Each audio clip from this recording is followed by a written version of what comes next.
नमस्कार प्यारे साथियों। लाभ एवं हानि, जिसे हम प्रॉफिट एवं लॉस के नाम से जानते हैं, तो मैथ्स में आज हम दो पैटर्न की बात करेंगे। इन दो पैटर्न से पटवारी में प्रश्न पूछा ही जाएगा। तो हम इन दोनों पैटर्न को देखते हैं मैथ्स के इन क्वेश्चंस के, इन प्रश्न के।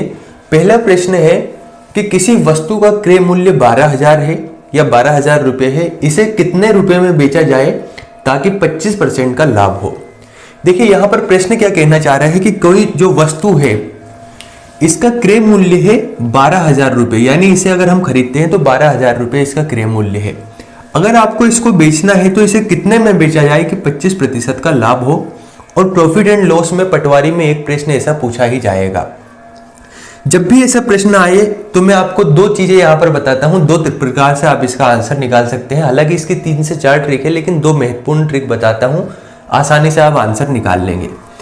या तो आप क्या करें, जो क्रय मूल्य है, जैसे हमें पता है यहाँ पर 12,000 रुपये क्रय मूल्य है, इसका 25% निकाल दीजिए। जो भी परसेंट दिया हो आपने इसका 25% निकाल लिया। 25% जब आप निकालेंगे तो 25% को हम लिखते हैं 25/100। 2 जीरो से 2 जीरो कट जाएगा। 25 का अगर हम गुणा करेंगे 120 में, तो जीरो से जब मल्टीप्लाई करेंगे तो जीरो। यहाँ पर 25 दून 50 हासिल 5, 25 से कम 25, 25 और 5 होता है 30, यानी 12,000 का 25% होता है 3,000। तो यहाँ पर क्या किया गया था कि किसी वस्तु का क्रय मूल्य 12,000 रुपये है, अब इसे कितने में बेचा जाए कि 25% इसका लाभ हो।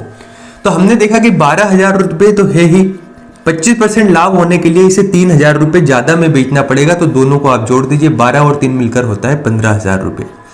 कहने का मतलब अगर 25% लाभ होना चाहिए तो इसे 15,000 रुपये में आपको बेचना पड़ेगा। तो एक पैटर्न तो ये है, या तो आप इसे याद रख लीजिए, या फिर मैं एक और पैटर्न आपको बताता हूं, एक और तरीका इसे सोल्व करने का, जो कि थोड़ा सिंपल है। जैसे मान लीजिए जब भी ऐसा प्रश्न आए तो आपको क्या करना है कि किसी वस्तु का क्रय मूल्य है 12,000 रुपये, आपने लिखा 12,000।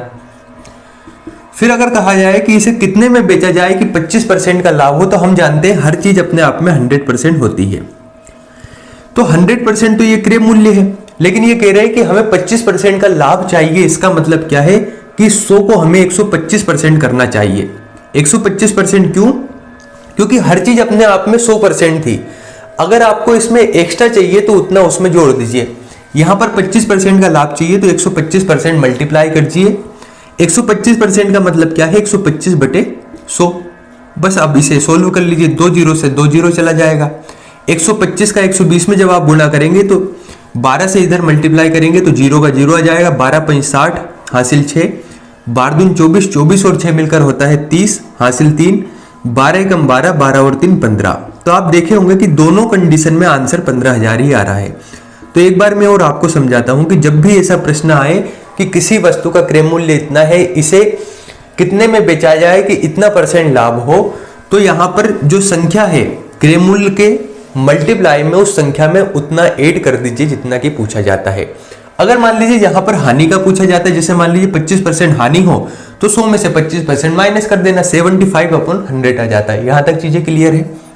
अब दूसरे पैटर्न को देखते हैं। एक प्रश्न कह रहा है कि किसी वस्तु को 4,000 रुपये में बेचने पर 400 रुपये का लाभ होता है। समझिए, उसे कितने में बेचा जाए कि 1,000 रुपये का लाभ हो। तो पैटर्न नंबर 1 हो गया। इस टाइप के प्रश्न अगर आते हैं तो आप इसे सोल्व कर लेंगे। ये हो गया पैटर्न नंबर 2। ये क्या कह रहा है कि किसी वस्तु को 4,000 रुपये में बेचने पर 400 का लाभ होता है। देखिए, 4,000 रुपये में आपने किसी वस्तु को बेचा, अब इसमें क्या हुआ, 400 रुपये का आपको लाभ हुआ। इसका मतलब क्या था कि कोई वस्तु का मूल्य कम था, इस पर आपने 400 रुपये एक्स्ट्रा कमा लिए। तो 400 रुपये हम इसमें से घटा देते हैं।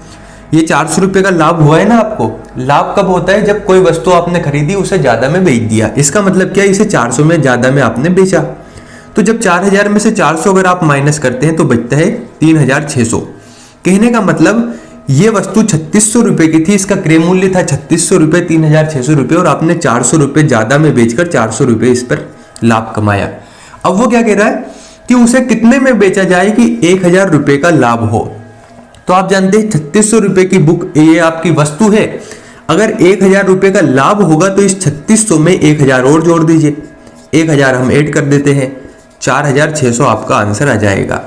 तो सिंपल सी बात है, अगर मैथ्स के क्वेश्चंस को सोल्व करना है तो बस उसकी भाषा को आपको समझना होगा। इन्होंने कहा किसी वस्तु का को 4000 में बेचने पर, 4000 में आपने जब बेचा तो 400 का लाभ हुआ। इसका मतलब क्या है, अगर हम 400 माइनस कर देते तो हमें पता लगता है कि ये वस्तु कितने में खरीदी थी। हमें पता लग गया इतने में खरीदी गई। फिर उन्होंने कहा उसे कितने में बेचा जाए कि 1000 का लाभ हो। तो 3600 रुपए की वस्तु है, 1000 का लाभ होने के लिए उसमें 1000 जोड़ दीजिए, यानी कि 4500 यानी 4600 रुपए में आपको बेचना होगा। तो प्रॉफिट एंड लॉस यानी लाभ एवं हानि के ये हमारे 2 पैटर्न हुए, लगभग 5 या 10 पैटर्न है, उनको भी हम यहाँ पर सोल्व करेंगे। अच्छा लगा अगर वीडियो तो इसे लाइक सब्सक्राइब जरूर करें। बहुत बहुत धन्यवाद।